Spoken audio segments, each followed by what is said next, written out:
Welcome to the OIS podcast. Today, Dr. Firas Rahal talks with Dr. Pravin Dugel, an expert in all things retina and the president of Iveric Bio. As the founder of a successful retina practice, a principal investigator for over 100 ophthalmology studies, and the winner of multiple awards, including the Retina Hall of Fame, Dr. Dugel has enjoyed a lot of success. In this podcast, he reminds us that behind every success are a lot of failures. He talks about both. Take it away, Firas. Thanks very much, everyone, for tuning in. This is, again, Firas Rahal with the OIS Retina podcast. I'm with Retina Vitreous Associates here in Los Angeles and with Excite Ventures out of New York. Glad you could join us. And today I'm super delighted because I have not only an expert in the field, but a very close friend who I've known for over 20 years, I think. I don't know. Pravin Dugel, who is currently the president of Iveric Bio. We're going to hear a lot about other things he's done along the way. I'm going to pimp him a little and get some information out of him about his great background and history. Welcome, Pravin. Thank you for coming on. For us, it's an honor, and especially to be with you, someone I've known for so many years and is a close friend. Thank you for the opportunity, and thank you for having me here. It's absolute pleasure for me. Thank you. Look, we know each other a long time. I know a lot about your career, but I always have a good time preparing to talk to my friends and colleagues because I learn a little bit more about their bio sometimes in doing a little research, which I did, of course, on you. And what I didn't know is the more ancient history, and I definitely want to ask you about it. You were born, it said, in Kathmandu, and you grew up in Austria. I didn't know that. Can you share a little with us about the family background and how this progressed? Sure. Well, Nepal is a landlocked country in between India and China. It's very, very small, very poor, and I was born in Nepal. My parents, grew up there, and it really opened up to the West only in 1954. And my dad was the first person to be educated in a higher degree outside of Nepal. He was educated in Australia, and my mother was the oldest of seven girls, and really was the first girl to be educated outside of Nepal, and she was educated in a convent in India. So when they came back, I think they got in a bit of trouble. My dad was, started political issues, I think, with what was then a monarchy there. My mother started a English-speaking school, which still exists today. So when we were growing up, they were in political trouble, and we essentially were immigrant refugees, quite honestly. So we fled to Austria, where my dad was offered a job with the United Nations. In fact, he was gone, and then they wouldn't let us go for a while. So we arrived in Austria. I remember the day, it was the day before Christmas, on a plane, and landed with absolutely no luggage. I remember I had shorts and I had cloth sneakers. And the snow I was 4 years old, and the snow was up to my hips. And I saw two things that I'd never seen before. I saw TV and I saw escalators, and I'd never seen those things before. So that's how I got out of Nepal. Obviously, I have extremely fond memories there still. I've been going back to Nepal, with charity work with Orbis and other things. But then after that, we really were without any passport. And my brother, who as well, who's 5.5 years older than me, wanted to be a physician. The only place to be educated in English was in the UK. So he went there, and I followed him. And I went to a boarding school there called Harrow, Harrow is right outside London. And I was educated there until I finished up high school and college in New York. That's amazing, man. I love to hear stories like this. I too am an immigrant. We're not going to waste time on me, but I too moved to the US actually at age 4 from Damascus, Syria. And the things that are considered new to folks like us would amaze a lot of Americans, like the escalator part. And by the way, we moved to Connecticut, so the snow part was absolutely new for us as well. That's a great story. And I knew you'd been educated in England. I didn't know the route there. That's a fascinating story. And yes, I know your brother very well, and he's a great guy too. Oh, thank you. you ultimately trained here in town at USC, fellowship and residency. I didn't realize you'd done 2 fellowships. I guess I should have known this, but it looks like you also did the Bascom Fellowship for medical. How did you view those years? What'd you take away? What were the pearls you took away from some of the greats that you worked with in those great institutions? It was a fantastic time, and I gotta say, I had amazing mentors. Steve Ryan, Ron Smith, Alfredo Sadoun, and your partner, David Boyer. David, I've known since I was in high school, literally. Just amazing mentors, and other people. Gary Thomas, who sadly passed away, who was in your practice as well. And many people. Tom Chu, who was a fellow when I was a resident there. So there's a real close connection amongst the people in LA, and I count all of them as my friends and my mentors, and I was very, very lucky to be there. After that, I was so fortunate to go to Bascom Palmer and be with Don Gass. Don simply is the finest physician that I've ever met in my life. But here's what I'll tell you. He's a better human being than he is a physician. Amazing. Just an amazing human being, and so lucky to have trained with him. And I enjoyed every minute of that. And then I was fortunate enough to come back to USC, where I was down a traditional academic path. And everything was sort of set for me in LA. My brother had a great refractive surgery practice in LA. My parents, eventually, from traveling all around the world, the United Nations, most recently from China, settled in LA. My wife is a physician who was born and bred in LA, and I had a fantastic academic job in LA and down the academic path. And then something happened that was really unusual, which is PDT.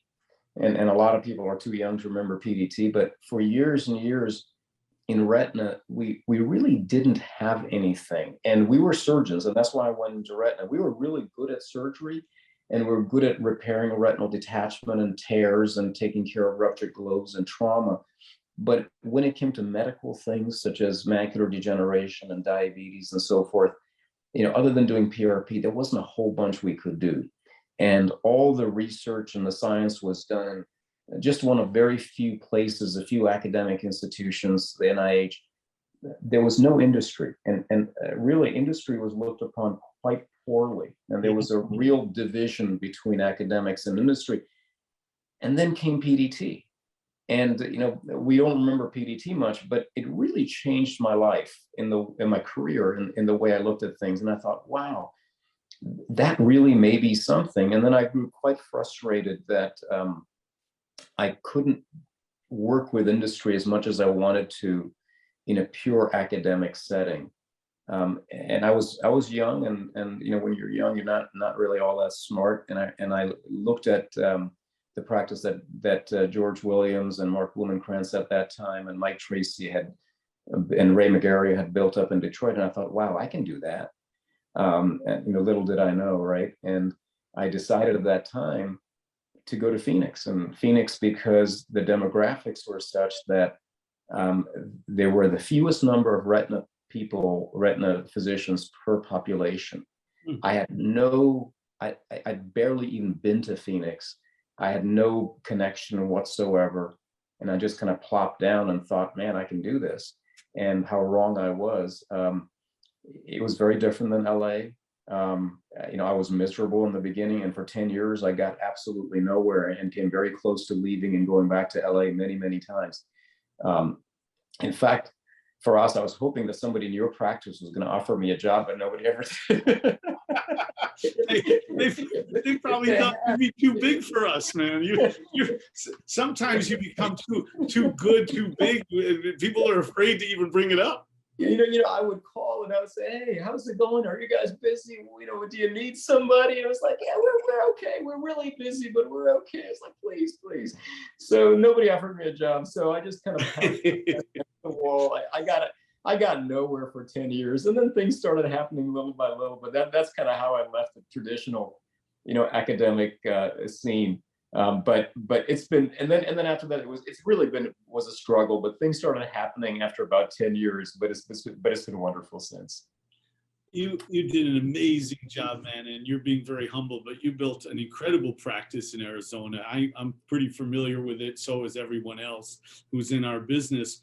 I'm intrigued by how you started with the PDT concept. I want to ask you about this, not necessarily PDT, but look, the people in our business know who you are, know what you do, know what kind of giant presence you've had over the last decade plus in clinical trials, consulting, the stuff you were just sort of just touching upon. Did you know that that's what you were going to do? Did you have a plan? Was it happenstance? How did that part of the adjunct to private practice develop for you in those early years?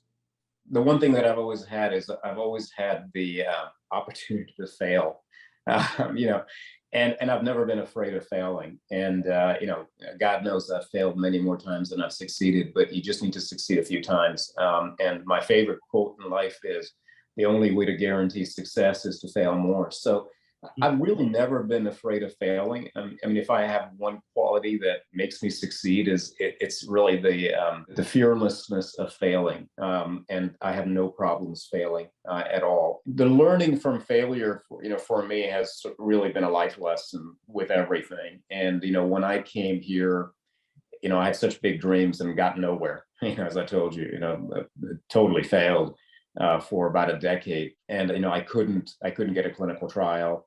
I had a very, very small practice and couldn't really get anywhere. I wasn't so much interested in building the practice as much as I was in really being in clinical trials. And I'd go to every meeting and get nowhere, couldn't get through the door.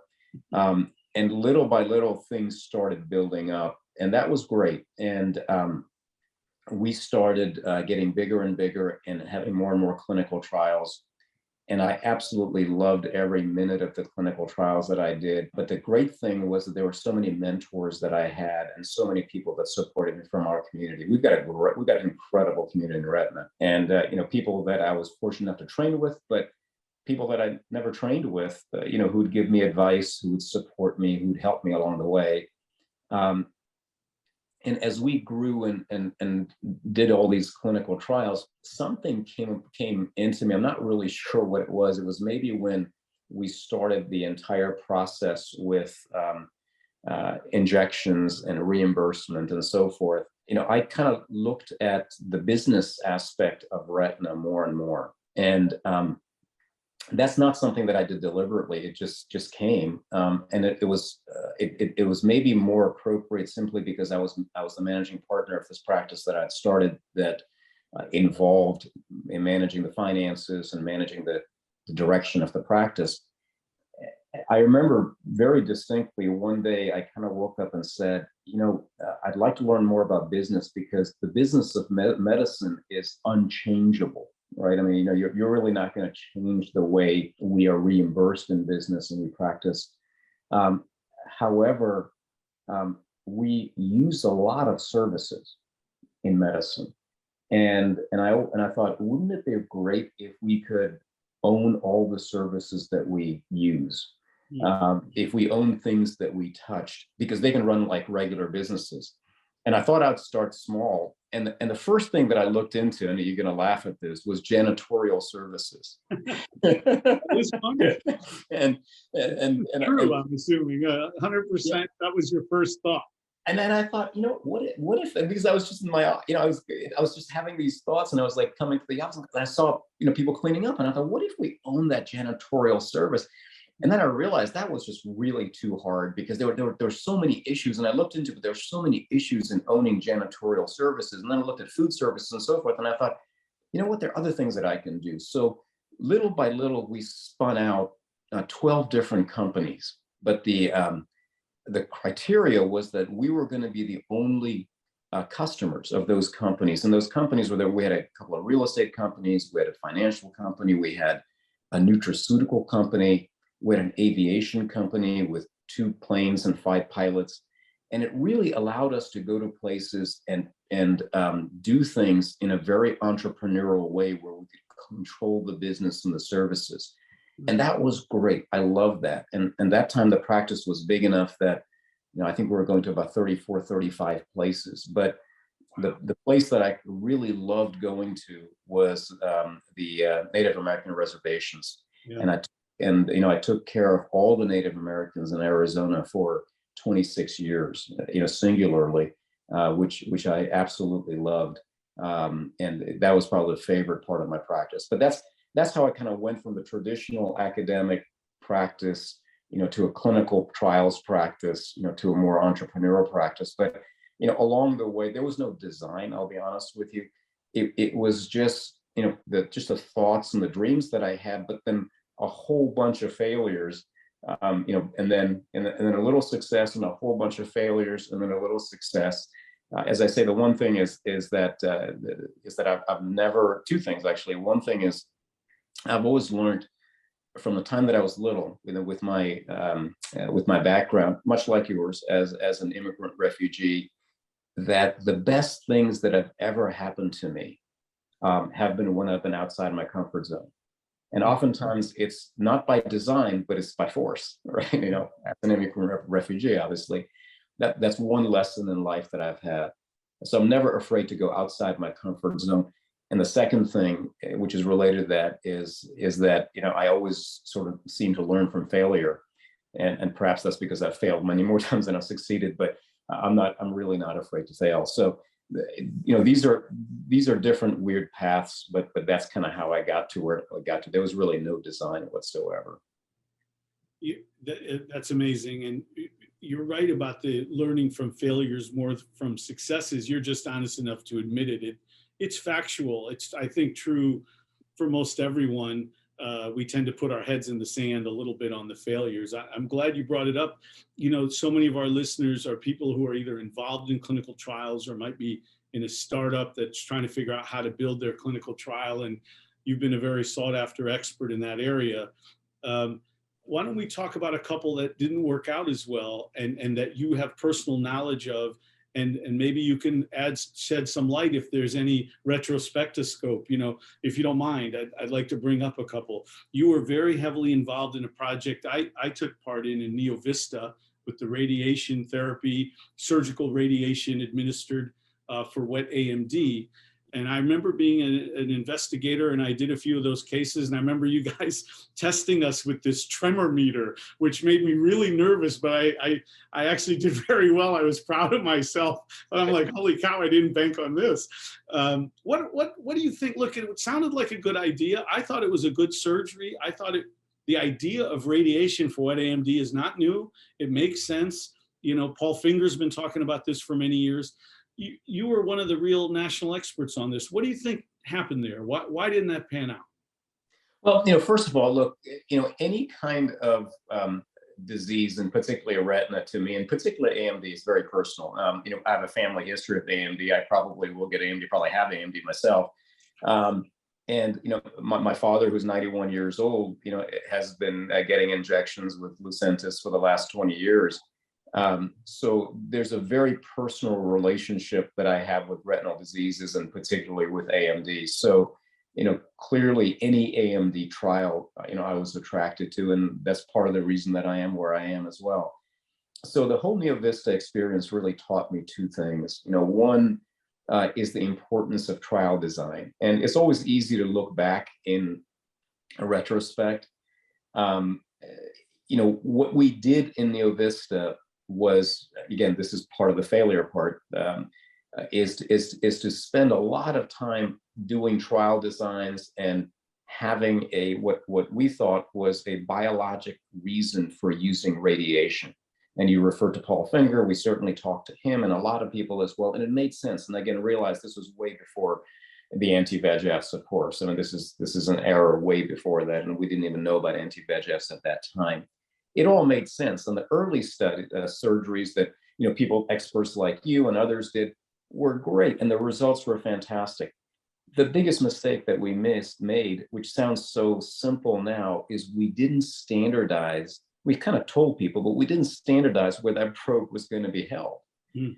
And when you look back at the videos, the probe was held all over the place. And in retrospect, you can see that when the probe, the radiation amount drops exponentially and is calculated to be held, that's why the it was shaped the way it was. The end of it is supposed to be right on the retina, but people are holding the probes all over the place, and that's not their fault. It's because we really didn't standardize it, and it didn't succeed in the main trial, whereas it did in the smaller trials, because there we paid a lot more attention to where the probe was being held, because people actually went to the surgery. And it taught me a lot about how important it is to look at every single detail in trial design. And clearly we failed in designing that trial properly. The second thing that it taught me was something I'm very used to, which is failure itself, right? I mean, 11% of drugs that we have and devices that we have in phase 1 actually get to market. Just think about that, 11%. Yeah. And, if you're a clinical trialist and have had more successes than failures, then, either you're really lucky or you're lying. Right. For us, I honestly can tell you can name many, many more failures that I've been associated with than successes, and that's natural. And the thing that one of the things that I do in a couple of meetings, which I really enjoy, is I moderate a panel on failed clinical trials. And oftentimes people think of that as being real failure that you're going to shove under the rug. It's quite different. There's so much to learn from failed clinical trials, as much as there is to learn from failure in life, right? And we always really should have spent a lot more time on why clinical trials fail and how that contributes as much as the successes do, because that allows us to plan the next trial and the next trial and the next trial. And that's really how we learn. That's so true. I know it's true. Any of us who are involved in trials, I didn't know the 11% number, but it definitely rings true. It doesn't sound outlandish to me at all. And as an investor, I know this, going in when you're putting your investment in. And, it's funny, the surgical concept you brought up, I find that when we're looking at investment in a surgical device or product, and that's always fascinating to me. I love surgery. We do end up asking the question, hey, this looks great. And in your, 42 cases you did with these 3 great guys, that looks really good and easy. What will this look like when the other 1,000 guys do it? And it seems like such an obvious thing, but we do miss that a little bit in transitioning from a trial to real life. And I appreciate your observation about the surgical positioning of the radiation device. It's the little things. And I remember thinking about it when I was doing the 2 or 3 that I did, is this exactly the right place? I was kind of nervous about how far, how close, and those little details make a big difference. There's one other one I want to bring up, that the trial design was great. The product made it, yet in the commercial space, it ended up not making it. I think, I'm alluding to Beovu here. We all had so much great hope. Look, I'll just open it as an open-ended question and let you tell us your thoughts. What happened there? What did we miss? The data's in there, right? Somewhere deep in that phase 3 data set, there's a complication rate. What do you think happened there? And how did we miss this disappointing outcome in advance? Is there any way to look back on that? Yeah, so, and I'm happy to go over that with you. I've known the drug for a very long time. In fact, I helped Alcon in the due diligence of a product called ESBA-1008, which is what became brolucizumab and Beovu. And I was involved with that from the very beginning. Quite frankly, the results that we saw from the efficacy side in all the studies that we did were terrific. And when we looked at the Hawk and Harrier study and presented the efficacy data, that also looked terrific.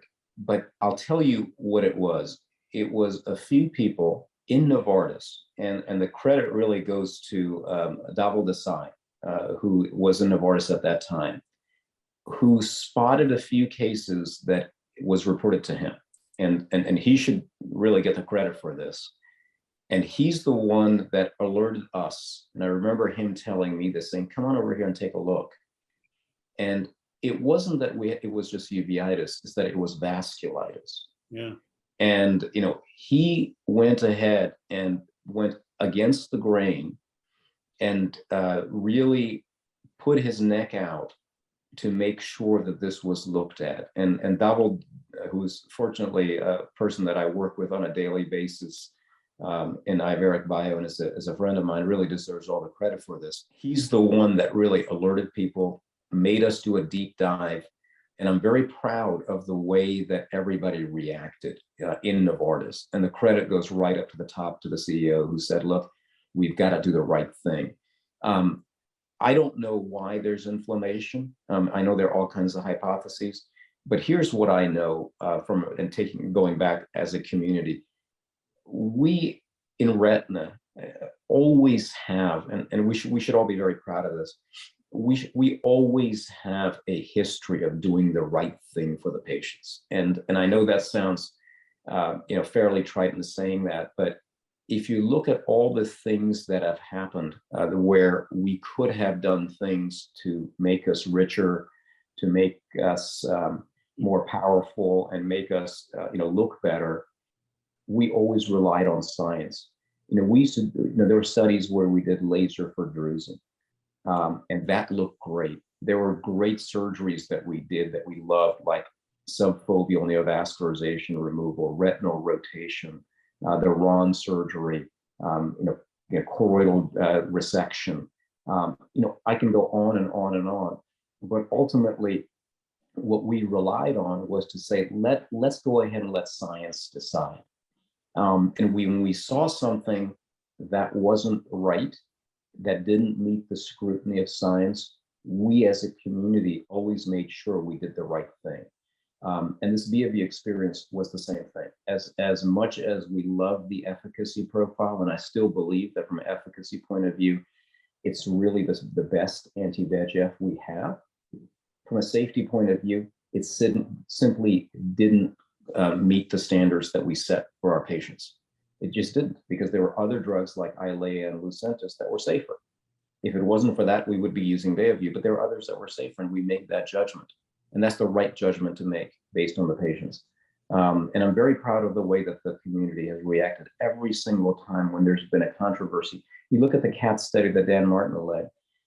At the end of the day, we didn't succumb to any commercial movement or anything else. We basically said, you know what, we're going to put this to the scrutiny of science, and then we're going to decide.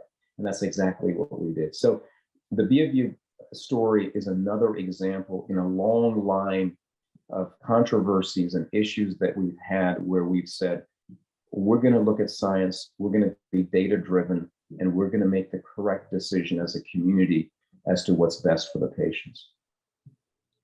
I couldn't agree more. And total transparency, I do have a dozen or so patients on Bovieu now, and because they failed every other therapy, and the efficacy has been remarkable.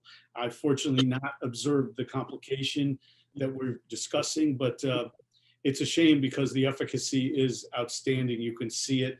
These are recalcitrant patients who've done well. And it's an interesting take. And I agree with you on the philosophy. And maybe that comes out of being a small community. Retina is kind of a small community. People know each other. People know each other in industry and clinical science. And maybe that helps us to do the right thing because everybody's kind of in the same little boat. Let's move to sort of more current and modern things that you're doing to give you a chance to talk about more optimistic stuff, although those are both great products. You're currently the president at Iveric. You were initially the chief strategy officer. You'll correct me if I'm wrong. President is a lofty title, man, and you have a lot of responsibilities.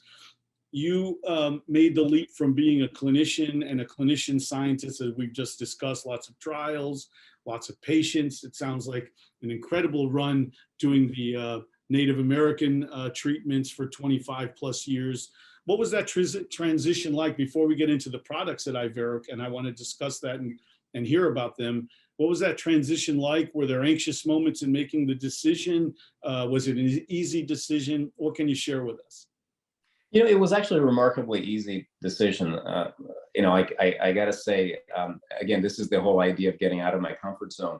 The practice grew very, very large and very big. The businesses grew very well, and there came an opportunity to sell everything. And, I could have either stayed or I could have done something different. And, I've always wanted to be on the other side and learn about the business aspect, which really intrigued me. And this was such an opportunity.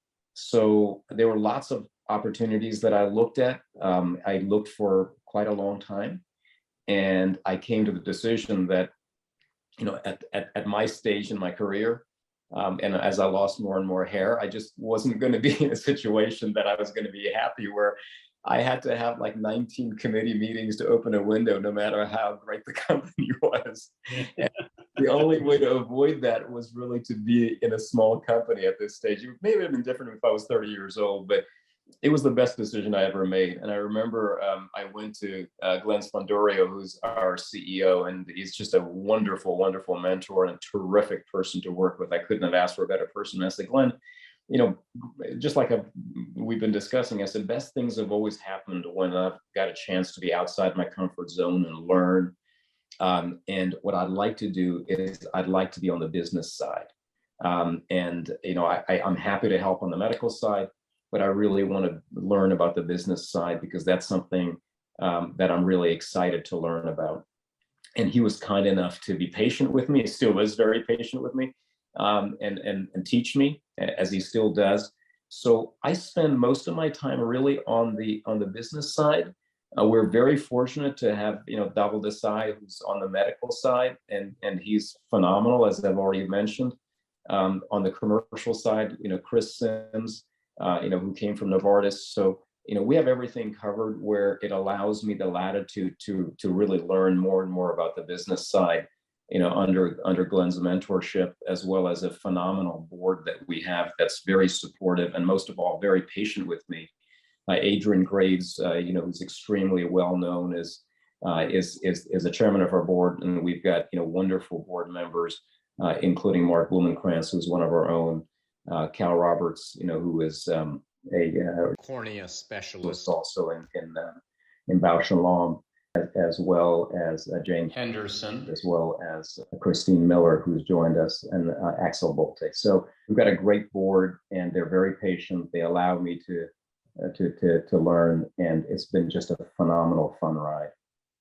That's awesome. You mentioned Cal and Mark Blumenkrantz. They're both friends. I've known Cal. He taught me cataract surgery a million years ago in New York, and they've both been guests on this broadcast, actually. Oh, awesome. Both Mark and Cal, and they're awesome guys. You couldn't have a better team. And you mentioned other people who I know less than I know them, but Adrian I've met, and amazing. What a team, and what a team to have you. Tell us a little bit. I know you're excited about the product. I know the company's excited about the product. Our group is involved in the trials, as you know. You have a dry age-related macular degeneration drug. I'll let you tell us about it. The audience is very interested in this. You're into phase 3 clinical trials. Maybe you can start by telling us, and I know you're on the business side now, but I think you know a little bit about macular degeneration.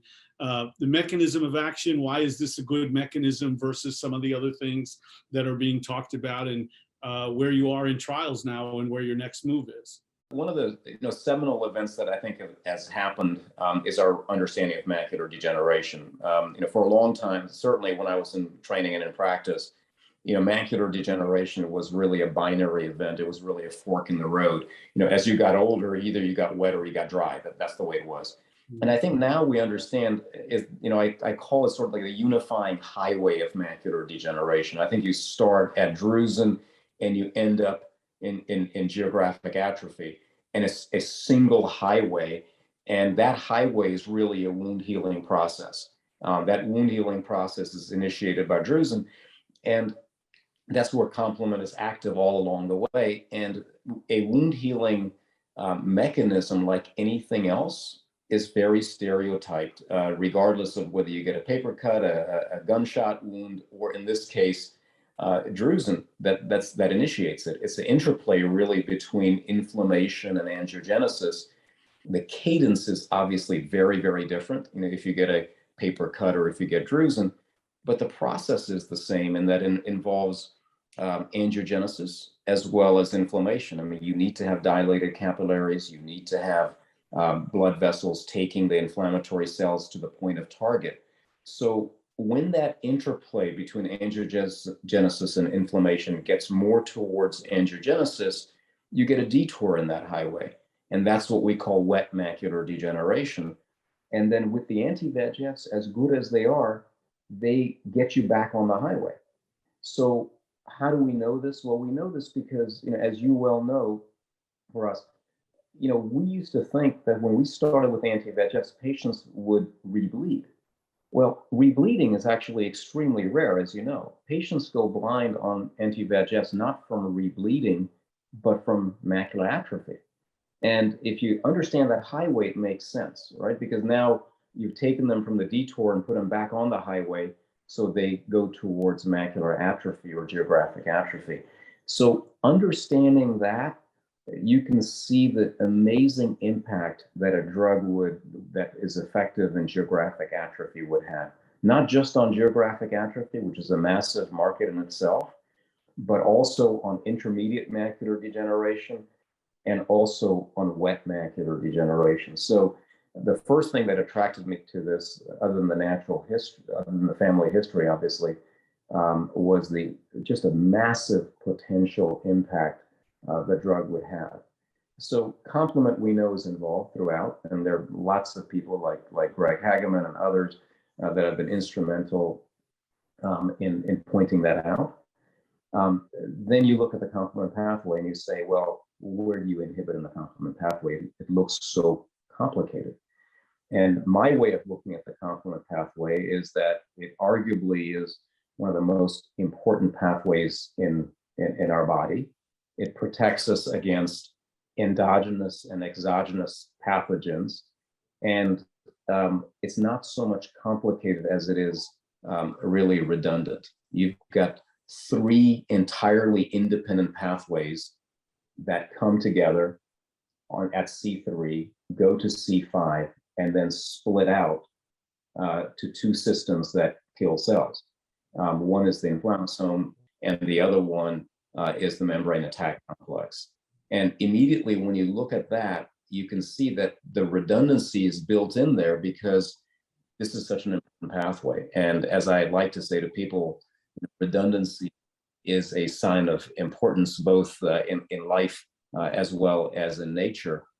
So when people say in a gene agnostic patient population, why did lampalizumab fail? There are many reasons, but one of the reasons you can clearly see is that the higher you inhibit, the more likely your inhibition in a gene agnostic patient population is to be overcome by redundancy. And with lampalizumab, as high as that inhibited, there were 2 entirely intact pathways. So again, in a gene agnostic patient population, that leaves behind C3 and C5. And we firmly believe that C3 inhibition works. We just think that it's very important to keep that C3 loop alive, or as much of the complement pathway alive as possible. The data that we have is a completed phase 3 study. I think what's remarkable about that data is the consistency. It shows an immediate therapeutic benefit that gets bigger and bigger and bigger with time. The p-value is very impressive. So that's the completed GATHER1 study. And currently, we're waiting for the results of the GATHER2 study, which will be the final study that will be required prior to approval. And that's really where we are. Obviously, we're very excited about this. The company has other products as well in the therapeutic realm, namely an HTRA1 inhibitor, as well as 5 different gene therapy assets. But Zimura is the one that's furthest ahead. So you're waiting, and I'm aware of the trials. So you're waiting on the completion of the second of the 2 pivotal phase 3 trials to then potentially go to the FDA for approval. When would you anticipate that, if you had a guess? Yeah, so what we've announced publicly is that the trial results will be out in the second half of this year. Okay. And as far as the FDA is concerned, we've got really a very clear path, because we've got a special protocol assessment, or a SPA agreement with the FDA, which is the highest level of contractual agreement that you can get. So we're very proud that we have the first and only SPA in this target. And we anticipate that after the primary endpoint is met at month 12 of the clinical trial of GATHER2, that we'll be filing for approval, with the first of the phase 3 pivotal trials, as you mentioned, already successful. That's great news for millions and millions of patients, and and we doctors who treat them coming up. We're all very excited. Durability gets a lot of discussion, as you know, in wet AMD now, and that's the big frontier there. How can we extend the efficacy of these great drugs, or come up with other drugs that are more efficacious, or use carrier molecules, adjoining to other molecules? You get all the concepts. Even surgery is now available to try to extend the durability. I won't waste too much time on that. There's other people who might want to talk about that. I want to give you an opportunity to give me your thoughts on the durability question as it may exist in this realm.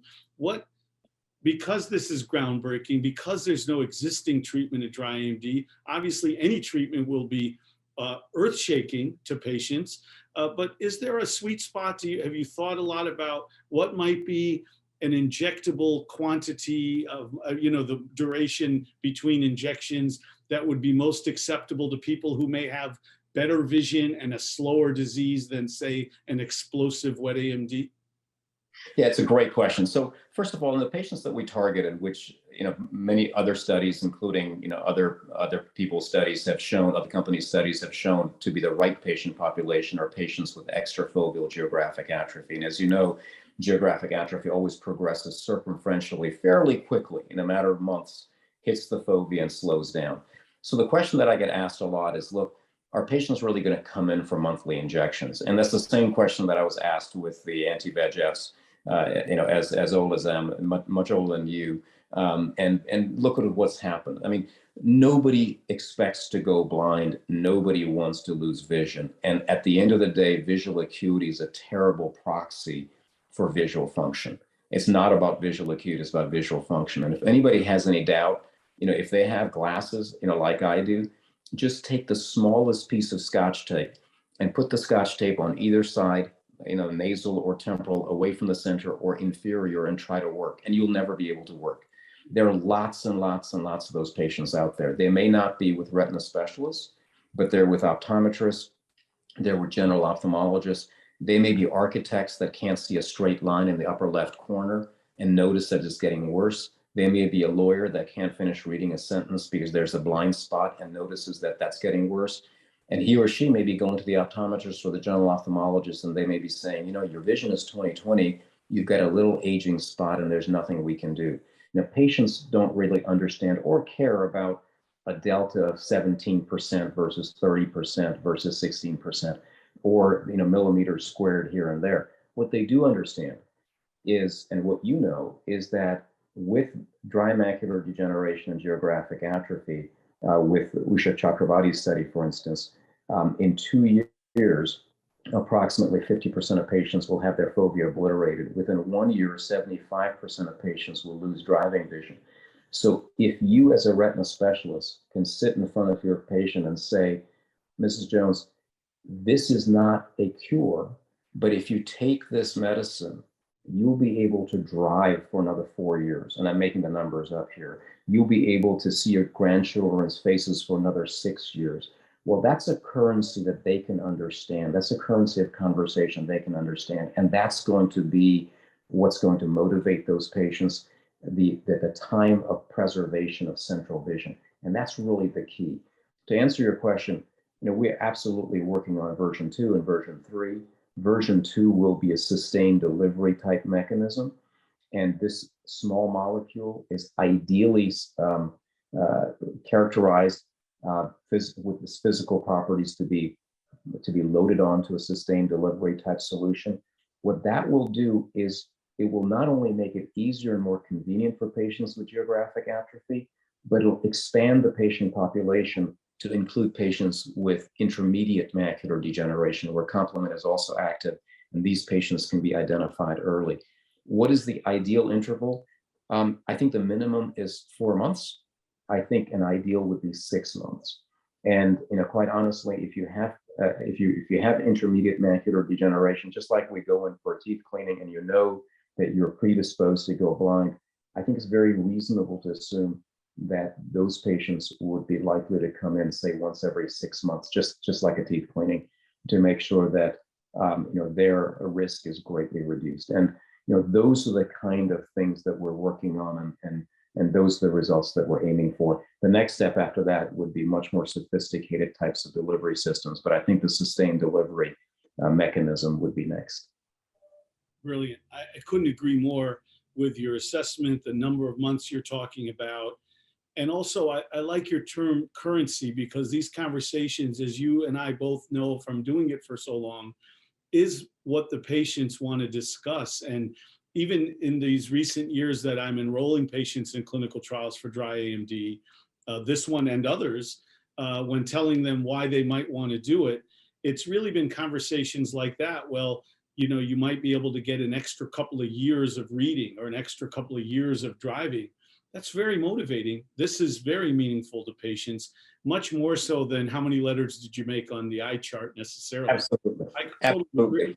And you know what, if you allow me, I'll tell you a really brief story, regarding vision, and the lesson that I really learned, not just from my family history, but in general, regarding the importance of vision and what people will do for vision. And I'll just tell you this really brief story because it involves our very, very good friend, Barry Cooperman, who was a couple of years ahead of me in training in LA, in USC in LA County.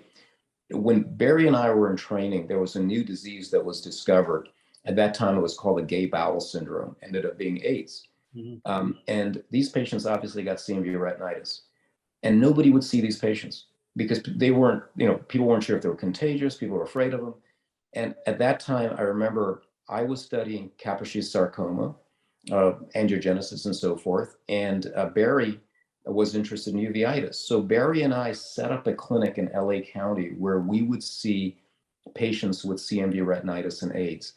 And for us, I tell you, this is LA County, and I know you're familiar with LA County. It wasn't just indigent patients that came. They were actors, they were engineers. People would come in Bentleys, but indigent people as well. We had all kinds of people come in. And these patients who have CMV retinitis, and at that time, the only thing we could give them was IV ganciclovir. And as you know, ganciclovir has the same side effect as AIDS itself, which is bone marrow suppression. So we would have to sit there with a young man, usually in their 20s or 30s, and say, you've got a choice to make today.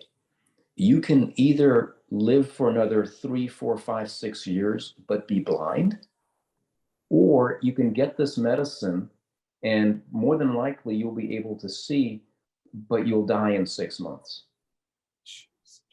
And that's the choice they had to make. And I'll tell you, of the hundreds and hundreds of patients that we saw, I don't remember a single person who said, I'd rather live longer, but be blind. Not a single person. And I remember that so well because that clinic that Barry and I had, where it really taught me to what extent people would go to keep their sight. People expect to die from cancer, or a heart attack or stroke.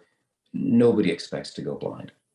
Yeah, that is an incredible and poignant story. And I know Barry very well. And as we mentioned earlier on the others, he also was a guest here. And we had a similar CMV clinic at UCSD with Bill Freeman, who helped to train right. Barry in some of those areas. Phenomenal. And we had the same experience. And I really hadn't thought about this in many, many years.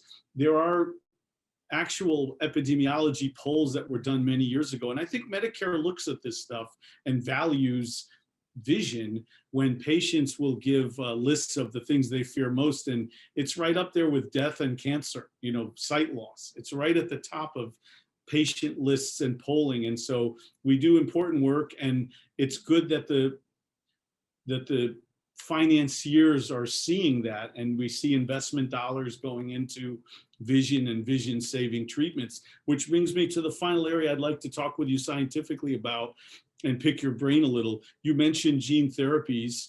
Obviously that's hot. People are talking about it. We have trials going on right now. I'd like to give you an opportunity to share whatever you feel comfortable with in your programs, but also maybe tell us your broad thinking about gene therapy in the retina. Is this going to replace the majority of what we do in 5 to 10 years? Will other proteins still be relevant? Will small molecules like Zimura and others still be relevant down the road? Will it just be a niche treatment, the gene therapies? I know this is crystal ball stuff, but who knows better than you? What are your thoughts? And share with us about what you're doing. I'm extremely excited about gene therapy, and we shouldn't think of gene therapy as sort of being exclusive to everything else. And I think there's a real misunderstanding of the goal of gene therapy. And let me explain. The way I would look at gene therapy, and it's a whole different calculus, is there's a very big difference between gene therapy for chronic diseases and gene therapy for orphan diseases. In our program, we have 5 different gene therapy assets for orphan diseases. And for orphan diseases, the calculus is such that, look, you can go ahead and deliver that surgically. And that will allow you to not have to deal with inflammation and not have to deal with all the other things that come with intravitreal or even suprachoroidal delivery. And that's completely possible because there are not very many patients. Spark has shown us that, obviously. You can have specialized centers, and a surgical delivery in a relentlessly progressive blinding disease in a few patients is acceptable. So that's a whole different calculus, in my opinion, than chronic disease. When you look at things like wet macular degeneration or dry macular degeneration or diabetic retinopathy, it's really hard to imagine that with millions of patients, you can have a standardized surgical approach that would be safe enough and would somehow rival the safety of an intravitreal injection. I just don't think that's possible. And for chronic disease, the calculus is such that I don't think surgery is going to be acceptable. I think it's going to have to be an injectable form of gene therapy, an intravitreal or suprachoroidal type. So that's the first thing that I would say. The second thing that I would say is the goal of gene therapy, I think, is really misunderstood here, or at least misdefined. We like to think of gene therapy as saying, wow, it's got to be a one and done. Does it really? Think about how difficult that is. And for us, I'm sure you had this. When I was in practice, there were some patients that would come to get injected once every 6 months. And I'm talking about outliers now. I remember I had a few patients that literally had to come in every 2 weeks. How can we suppose that a one and done would fit that realm of patients? We simply can't. And is it really a failure if you go ahead and have a patient who used to get 10 injections a year, now getting 2 injections a year? Is that really a failure? Of course not. That's a huge success. And so I think the goal of gene therapy is not to be one and done in chronic diseases I'm talking about, but really to redefine the baseline. And if we can redefine the baseline, that's appropriate and that's successful. And if you do that, it doesn't mean that it's exclusive of the other medicines that we have, the anti-VEGFs and everything else that we have, and the Zimoras that we have that may be injectable. So I think that'll be a great time, within less than the next decade, where we are going more and more and more towards personalized care. And that's really the that's really the motto here. Is right now we inject anti-VEGFs as good as they are, regardless of what we see, regardless of where the fluid is coming from, and then we find out by trial and error. I think ultimately, in less than a decade, we'll really be going towards personalized medicine, which is the best type of medicine, right? And I think we'll be using all of the things that we have now, which are the injectables that we have, plus gene therapy, plus sustained delivery. But what we'll be doing is we'll be personalizing it, based on not just a gene type analysis, but also on AI and other, types of biometrics that we can use to say, for you, based on not just your genetic profile, but also based on AI and your biometric profile, this approach really would be best for you. So I think we're very, very close to that. I think it's going to be extremely exciting, where we're going right now from a medicine that's fairly ubiquitous in terms of how we use it to one that's going to be personalized to that particular individual, based on all these biometrics. And I think that's going to be the best type of medicine we're going to have. Yeah, it's fascinating. And I feel we're lucky in retina, and our patients are lucky to have people like you leading this in the coming decade. And I mean that sincerely, Pravin. You're going to be one of the people who, among others, leads us in this direction. I'm glad you're doing what you're doing. You've had an incredible career.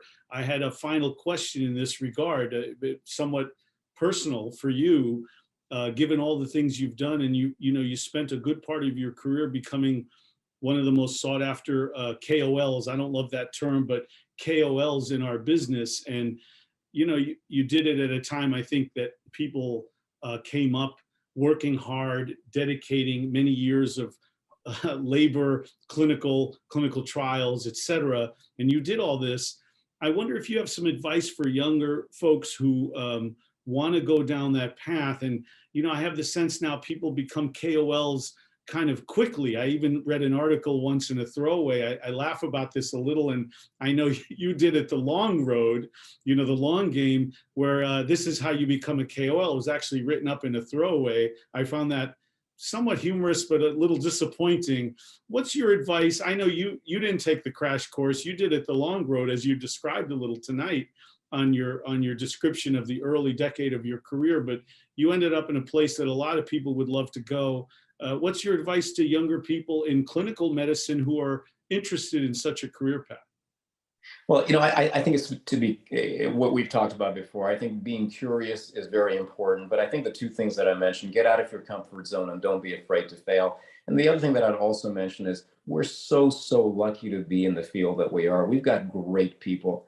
I mean, I just can't tell you, how many people have helped me, people in your practice, all of them that I know very well, you yourself individually, whom I've known for decades and decades, and I'm very, very humbled and fortunate to know you, the people that I trained with, the people that I didn't train with that still mentored me and still are mentoring me.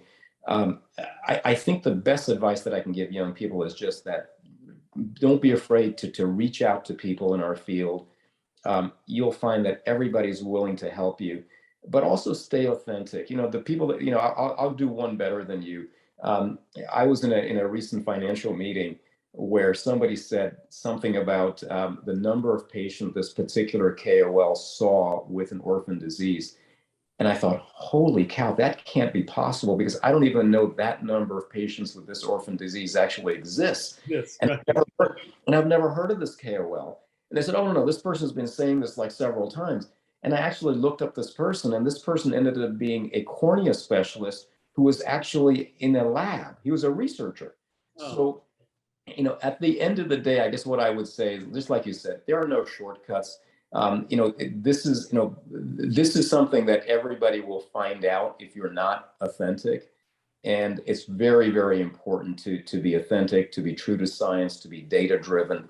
And you'll be hugely successful and extremely well supported in this field, because people are always looking to mentor younger people that are extremely smart, but very honest, transparent, and science driven. And just reach out to mentors. And for us, people like you, who've been doing this for such a long time, I know you mentor a lot of younger people. I've seen that you're in OIS, you're in many other types of venues where younger people look up to you. So there are plenty of people like you, around that are willing and able to mentor younger people. Thank you. That's very kind of you. Pravin Dugel, one of the great leaders in our field over the last 20 years. We expect more in the next 10 years. Really words of wisdom that I'm glad you closed with. I wish we could spend another hour. I have a million things I would pick your brain on.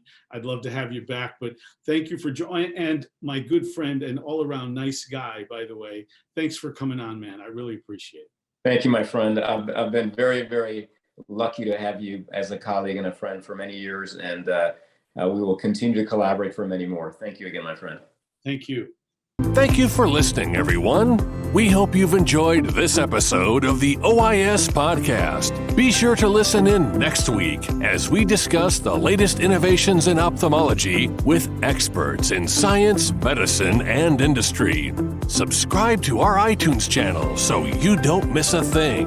Got a story of your own to tell? Apply to be a guest at OIS.net.